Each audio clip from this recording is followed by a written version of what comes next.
Official pick time, UFC Vegas 96. We are just inching closer to UFC Vegas 100, and that is going to be a great day because these cards are just star-studded. You got the best of the best fighting each other. Nothing better than an Apex card full of Kong Wangs and Victoria Leonardos of the world, the Jose Medinas of the world. That's what we're exactly getting on this card. We got about 10 fights to give a pick for. I will say we got one of these that should be added. I'm assuming it's going to be added. It's one of the tough finale fights, which I'll give you a pick, but I don't really know too much about them. I've watched the Ultimate Fighter this season. I just fast forward to the fights. So I watched their fights, watched some of their regional tape. We'll see how it plays out. But those are ones I'm probably not going to be too confident in. If you watch the Day and White Contender Series breakdown, all 5 of my picks went 5-0. Picked all the favorites. All the favorites won. And I ended up betting against a lot of the favorites, but it was just on these little prop bets, and I ended up winning money on the Day and White Contender Series. I was up like 1.4 units. Hit, Cody Haddon by sub, plus 700. I hit that and the over 1.5, and that pretty much just solidified profit from there. And then we just had a couple sprinkles. So it wasn't a big card for me as far as, betting on stuff. And these are not bets. Let me just say that. These are official picks. Who do I think's going to win? Gun to your head. Who do I think's going to win? That's what we're going through. These are not bets. If you want the bets, you jump in the Home of 5 Picks Premium membership. That's where you're going to get all my UFC bets. Also going to have PFL bets this Friday. Jump in there. Link is down in the description below. Let's not waste any more of your time because this card doesn't deserve too much of it. Started off with the first fight of the night. Kong Wang, man. Kong Wang, keep this one simple. It's Kong Wang. Victoria Leonardo, pretty trash. And, her losses are respectable. I will say that. She's getting murked by these girls, but they are good fighters. Natalia Silva, Manon Fiorot, Melissa Gatto. She's getting knocked out by them. And I think Kong Wang is nowhere near that level. But I do think she should be able to pull off a victory here because Leonardo's only win in the UFC is Mandy Bohm, and Mandy Bohm should have never sniffed the octagon. So give me Kong Wang. She's a pretty solid striker, and she's just coming off a guillotine win. So it shows she's getting her evolution to her game. And I think she should be able to piece up Leonardo on the feet, who's slow, who's older, who's very hittable. And even if Leonardo tries to get some wrestling going, I think Kong Wang can stuff it. Fun fact, though, Kong Wang got a fight against Valentina Shevchenko. Kickboxing battle. Back in 2015, and she beat Valentina Shevchenko in a kickboxing battle. Very interesting stuff. She's like minus 1,100 or so. So, not saying too much on this one, but give me Kong Wang for a pick. Jacqueline Cavalcanti, who still doesn't have a profile picture with the UFC, taking on Josiane Nunes. Josiane Nunes definitely fits the prototype of a Brazilian woman who I would want to bet on because she definitely not a looker. She's going to bring the fight. She's actually got more professional experience than Cavalcanti. I think Cavalcanti is, without a doubt, the more technical striker in this matchup.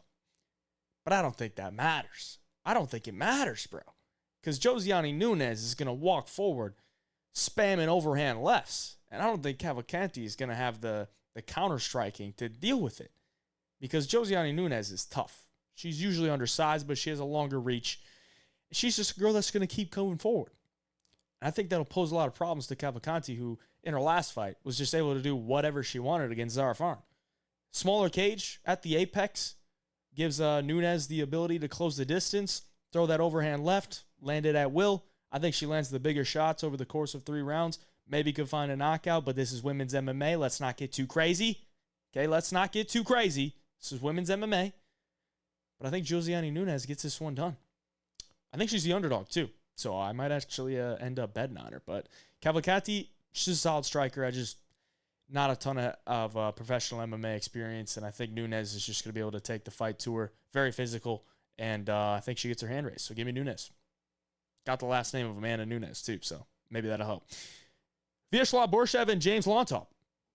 Borschev There's really not much that you can look at this guy's game other than his kickboxing, because everything else sucks.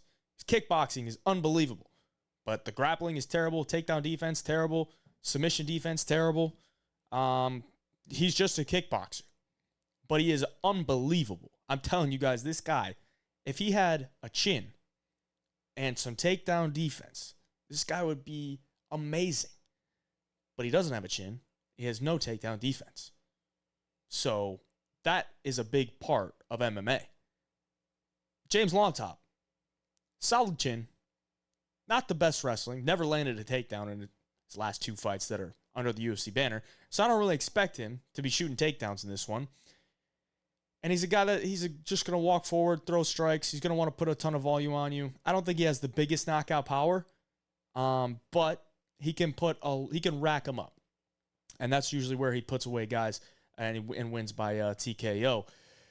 So it's probably a kickboxing battle, and I got to go with the better kickboxer.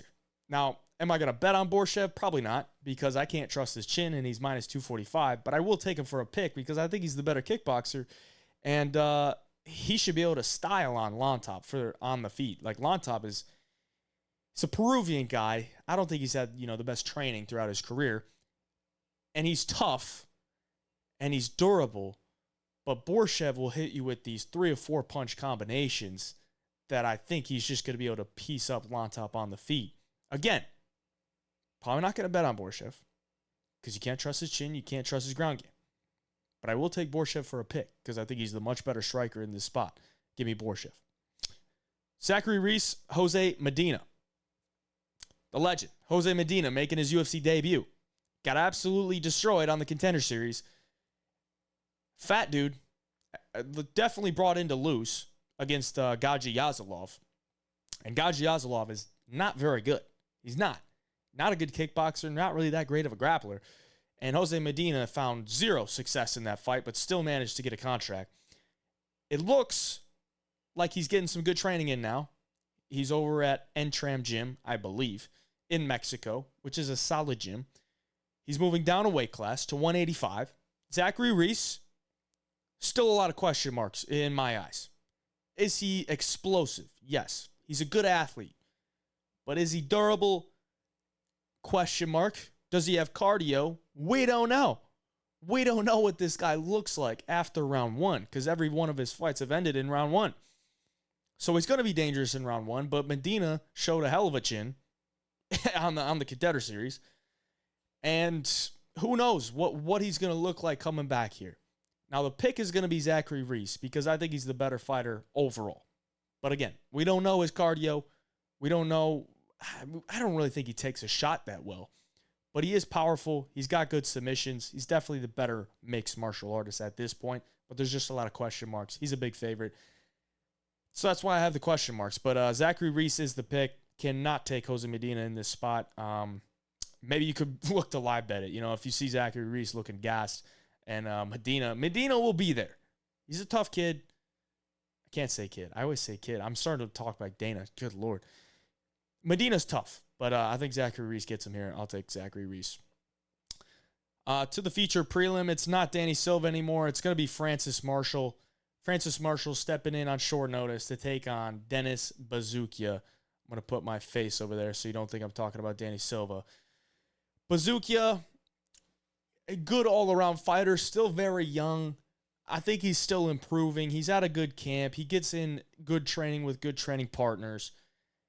And I think this is a winnable matchup against Francis Marshall because, honestly, I never thought Francis Marshall was that good of a fighter. He's got 1 win in the UFC. It was against Marcelo Rojo.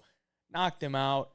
And honestly, Marcelo Rojo, he's not a bad fighter, but he can be finished. And it doesn't really do too much for me. His next 2 fights, he loses to William Gomi and Isaac Dolgarian. Got mollywopped by Dolgarian, but that'll happen, man. That guy's insane in round 1. So this is a tough one. I think it's probably going to be close as far as the betting odds go. I think it'll probably be set around a pick'em. I could maybe see Buzukja being a very, very slight favorite, but I don't think the betting or the odds makers have given Buzukja too much respect. So I'd be shocked if he was like a big favorite. I'll take Buzukja in this one. I think he's having the full training camp, and I think he can get some takedowns going. I don't think Francis Marshall has the best offensive wrestling nor the best defensive wrestling. We'll see. But Francis Marshall probably hits a little bit harder. Buzukja has been knocked out in the UFC, so there is some question marks there. But I'm going to take the guy on the full training camp here in Dennis Buzukja over Francis. And Francis Marshall probably honestly taking this fight just to do the UFC a favor, probably try to save his job because, he's 1-2 in the UFC. They're making cuts.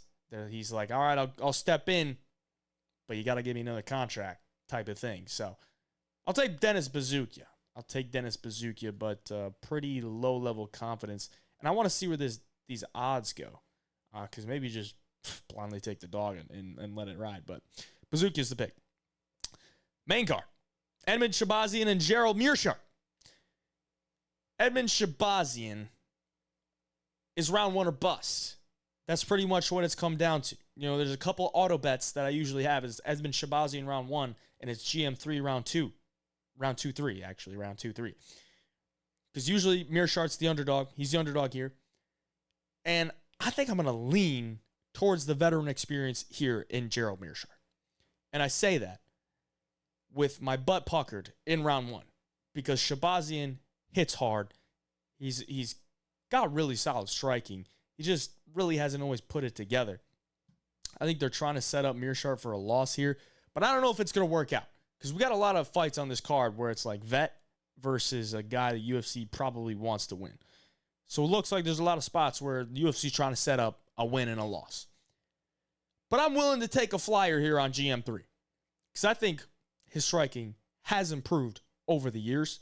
I think the way that he can win this fight is to stay at range, throw his kicks early on, stay safe, get into round two, look for those takedowns, try to drain the gas tank of Edmund, whether it's throwing him up against the cage or just leaning on him. He doesn't always have the best wrestling, but if he does get you to the ground, he's a finisher there. And I like that. I like a finisher because it only takes one mistake and boom, the fight's over. So Gerald Meerschaert, nasty submission game. And if he takes your back and it's in round 2 or 3, he's usually going to lock that up. So I'll take Gerald Meerschaert as a flyer here, the underdog. I'm just not sold on Edmund Shahbazyan. Never have been. Probably never will. And, big chalky favorite. I'm not into it. So give me Gerald Meerschaert for a pick. Gun to my head, I got to go with Gerald Meerschaert, man. I got to do it. Gotta. You're just going to have to pucker your cheeks for 5 minutes and hope he survives. Neil Magny, Michael Morales. Now, this is one where I'm not going to take the vet. I think I got to go with Michael Morales. Neil Magny, the vet of all vets, the ultimate gatekeeper. They should put this guy in the Hall of Fame for gatekeeper status, man. Like, he's still doing it and still losing. But every so often, like we saw in his last fight, he'll pull that one off where he'll get you. I don't think he gets Michael Morales here because Michael Morales has good cardio. He has good wrestling. He has good striking. I think he is the complete package.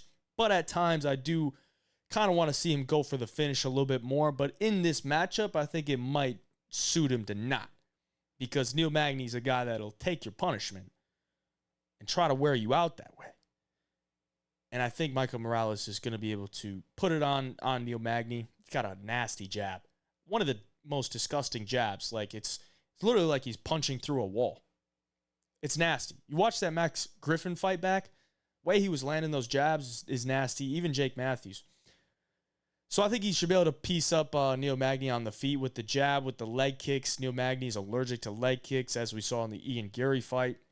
I don't think Magny's going to be able to get takedowns on him. I think Morales could even get takedowns on Magny.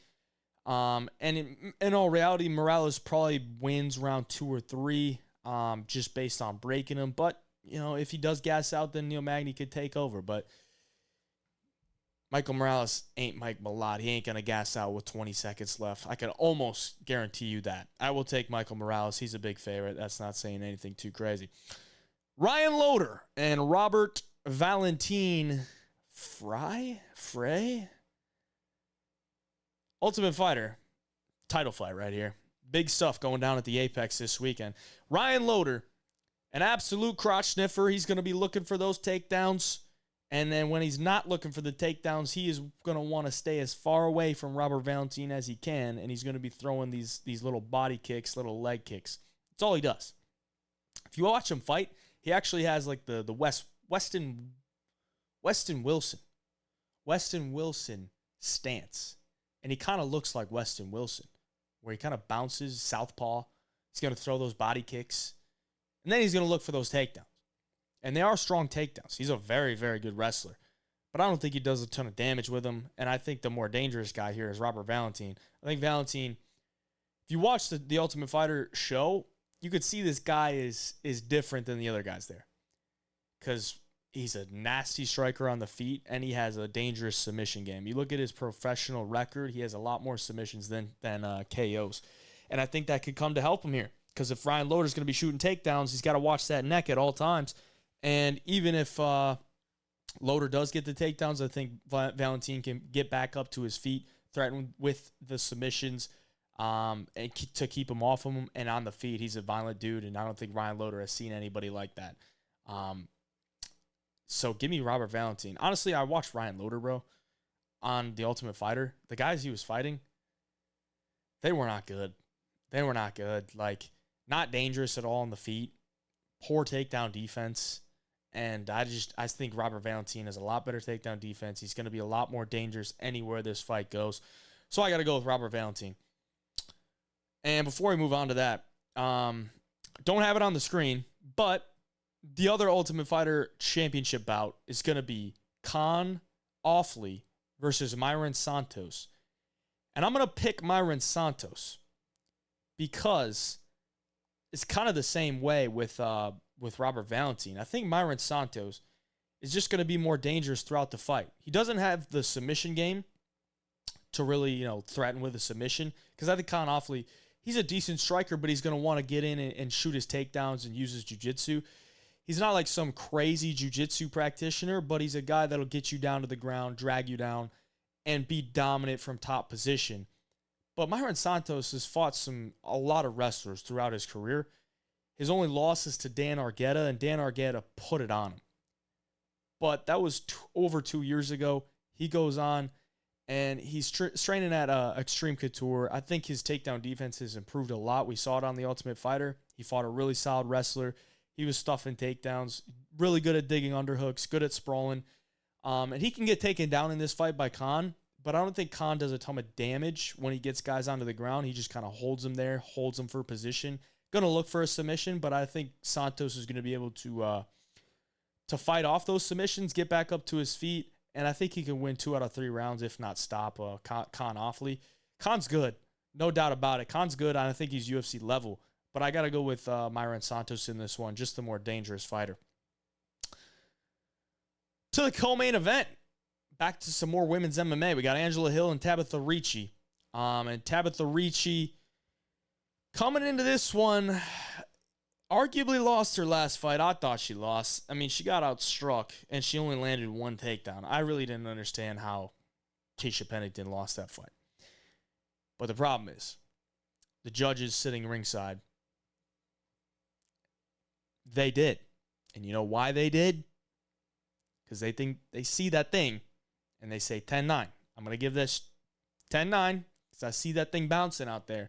And that's it. Because other than that, I don't think Tabitha Ricci really does much in her fights. I don't. Like, she has this like weird footwork, and she's not very good at getting in on the inside, and she doesn't really have that great of hands, and she'll go for takedowns, but she's not really that great at getting takedowns. But the judges love her. The judges love her. And it's not like she's a bad fighter. She's not a bad fighter. She's definitely worthy of the number 11 ranking. But I think Angela Hill's better. I think she's just a lot better. The big thing in this one is the range. Tabitha Ricci is going to need to get inside the range because Angela Hill is good at sticking the jab, sticking those front kicks up the middle, knees up the middle type of thing, just to keep her opponents at range. She uses really solid footwork as well. And I think that's going to be problematic for Tabitha Ricci to get on the inside and land strikes. And even on the inside, if she does look for those takedowns, Angie Hill's wrestling game has looked pretty solid as of late. And if she is on the inside, Angela Hill loves to grab that clinch and throw those knees up the middle, whether it's to the body or to the head if she's shooting for takedowns. So in all reality, I got to go with Angela Hill for a pick, but this fight's going to go to a decision. And what do the judges love? It's not damage. It's not control time. It's tap at the Ricci. That's it. That's all it comes down to. So I'm willing to take Angela Hill for the pick because I think she's the better fighter. But at the end of the day, I'm not the one judging the fight. So I have no control. I have no say. The judges sitting ringside, they're the ones that are going to be making the decision. And I think I have a feeling who they're going to pick. So whether that sways you or not is what it is. But Angela Hill is my pick. I think she's the better fighter. We'll see if the judges get it right. To the main event. Jared Cannonier, Kyle Borralho. I got to go with Jared Cannonier, man. I gotta. Because I'm just not sold on Kyle Borralho. Now, I know what you're going to say. You're going to say, fighting nerds. Fighting nerds, man. Fighting nerds. And I get it, man. I get it. I love me some fighting nerds, too. I've been backing them for a while. Made a lot of money on the fighting nerds. But this is the fighting nerds' first real step up in competition. This is the biggest fight for the fighting nerds. Now might be the time to fade him because he's the favorite. But if there's a gun to my head, I can't take him. I can't.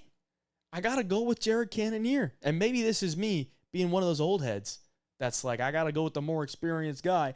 But I really look at the tape too. And I just don't really see Kyle Borralho as this great fighter. He's solid. He's very good. Keeps his distance well. He's got that very sideways stance. He's going to try to use his kicks to keep you at range. He'll use his hands ever so often, but he's not a guy that's going to be putting together combinations like a Carlos Prates, like a Jean Silva, like a Mauricio Ruffi. This guy wants to get you to the ground, and eventually he will get you to the ground. And he has a good ground game. Very solid pressure. He's good at racking up minutes on the ground.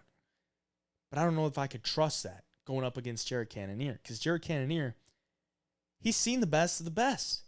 And yeah, he's 40. Yeah, he's coming off a TKO loss. But before that, everyone was saying he just had the best fight of his career against Marvin Vettori in a 5-round beatdown. Before that, he had just beaten Sean Strickland, who then went on to be the champion. Very interesting switch up that we got all of a sudden. And I'm a guy that bet Imavov by KO in that spot against Jared Cannonier. It was an early stoppage, no doubt. Jared Cannonier was up 2-1 on 2 of the judges' scorecards. So I think the ref pretty much just screwed Cannonier. He wants to make this quick turnaround. He's going to fight Kyle Borralho. He's fighting down in the rankings. It's not a good spot for Cannonier, but it's a prove-it spot. It's a prove-it. If you still got it, then we can move forward. But if he loses this fight, it's over. And I think that's big. I think that is also very big. It's a big motivator for Cannonier. If he loses this fight, it's over. But if he wins, then he's back, in the talks. Ranked number 5, defended his spot against an up-and-coming guy as an underdog and wins. I think Cannonier can land the jab. He's got very solid footwork. He can switch stances. Strong as hell. I don't think Kyle Borralho has seen anyone like this before. And who has he fought? He's knocking out Paul Craig. Everybody knocks out Paul Craig. He submitted Michal Oleksiejczuk. Everybody submits Michal Oleksiejczuk. And then his other wins are by decision. And there's a couple good names on there. Petrosian's a decent name, but that was Petrosian's 8th professional fight. Very green. And he used his grappling against Petrosian, which is the way to beat him. Because Petrosian doesn't have grappling. He beat Abus Magomedov. Does that really sell you on him? And it wasn't really like a beatdown. It was 29-28 on 2 of the judges' scorecards. So I want to see more from Kyle Borralho. I want him to actually have a little bit more of a finishing instinct. Or at least I want to put damage on this guy. I want to beat this guy. I want to beat him down and finish him. I just haven't seen that. Even against Paul Craig, he was hitting anything that he wanted, but it took him almost to the 3rd round before he knocked out Paul Craig. He could have knocked him out much earlier before that if he just went for it. So I just got to see more from Borralho before I actually, take him in a spot like this. So I got to go with Cannonier. Cannonier is the pick. that's going to wrap up the video for UFC Vegas 96 official picks. I'll post the best bets probably Friday night. I'm going to go on a little short vacation down to the Key West. So, I'll be putting out content on the IG, but no YouTube videos until then. At HI Picks on the medias. Like and subscribe if you enjoyed. Till next time, HI Picks.